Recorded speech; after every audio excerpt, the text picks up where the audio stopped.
Do you have a family? Then you should get them a computer. A family computer. Get it? Family computer? Famicom? Family computer. Anyone? Anyone.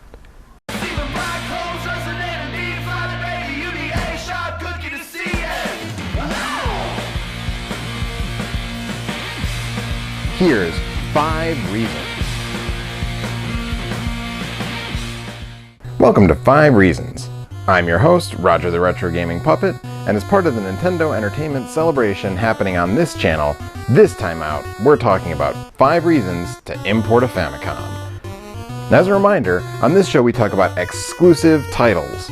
So these games are 5 games that you can only play legally if you have a Famicom, or a Twin Famicom, or an AV Famicom, or a Honeybee converter for your NES, or a Retron 5, or you know what I mean, whatever.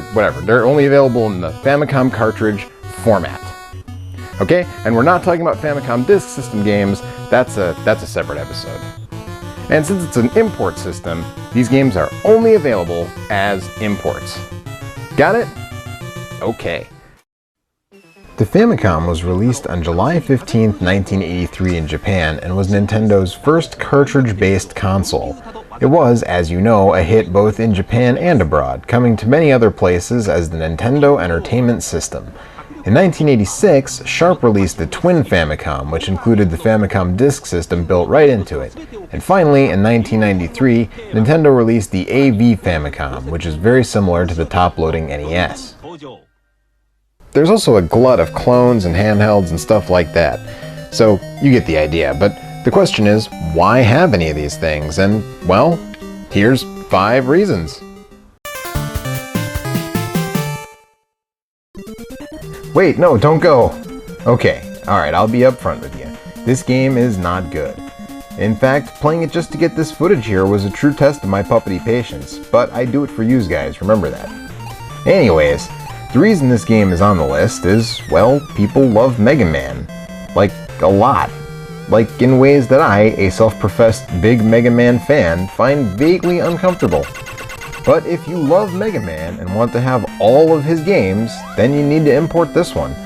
Released between Mega Man 5 and Mega Man 6, Wily and Light's rock board, That's Paradise, is basically crappy Monopoly with Mega Man characters. But it's wisely never seen any kind of re-release because I'm sure Capcom is trying to bury it as deep as they can. But if you're a Mega Man completionist, you'll be needing to pick this one up. If you aren't a Mega Man mega fan though, consider yourself warned. This game is not fun. But still, it's notable for being the first appearance of Reggae the Bird. Yeah. So, there's that.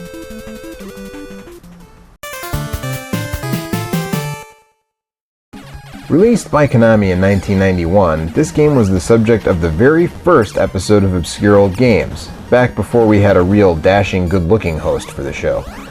But everything old Fleshface said on that episode was spot on.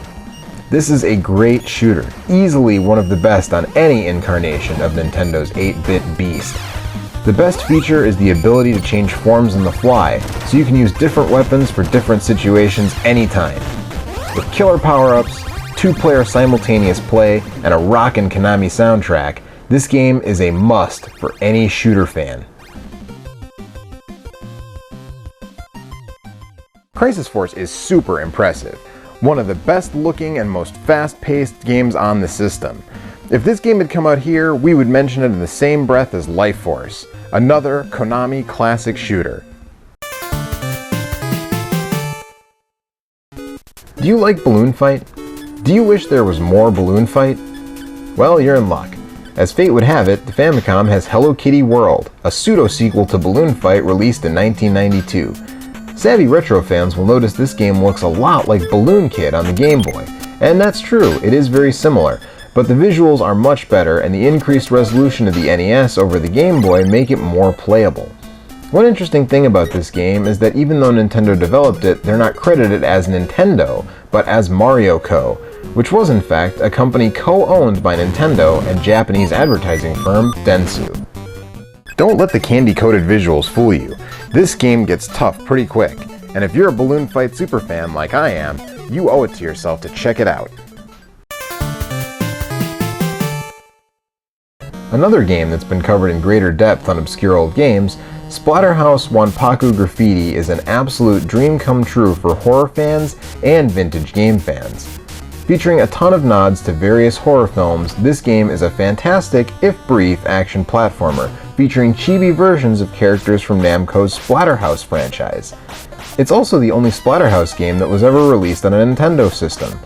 Well, not counting Virtual Console games, of course. Only the second game in the Splatterhouse franchise, this one is a ton of fun. It's got whimsical music, great visuals, tons of horror references, and a decent challenge. Don't be garbage of cesspool, check this game out.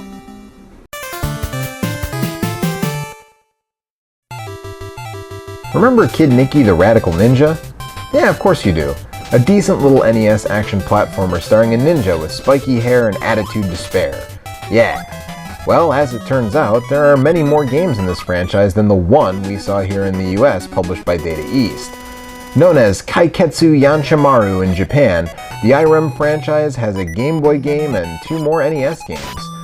They're all good, but Kaiketsu Yanchamaru 3, Taiketsu Zoringen, roughly translated as The Wonderful Yanchamaru Showdown with the Stone Wizard, is arguably the best. This one is actually developed by Micronix and published by IREM, but don't let that scare you off. It's a really solid platformer that lets you jump, slide, pogo, and wall bounce your way through a very bright and cartoony world. I can't imagine why this game didn't come to the US. Oh no, okay. Yep, I get it now. Yeah. This series never got its due in the US with just the one release, but if you like platformers with charm to spare and, stone wieners, then I guess you'll dig this game. No, really, you should check it out. It's very good, very playable, and very fun. And that does it for this episode of 5 Reasons. We'll see you next time. I'm Roger the Retro Gaming Puppet, and thanks for watching.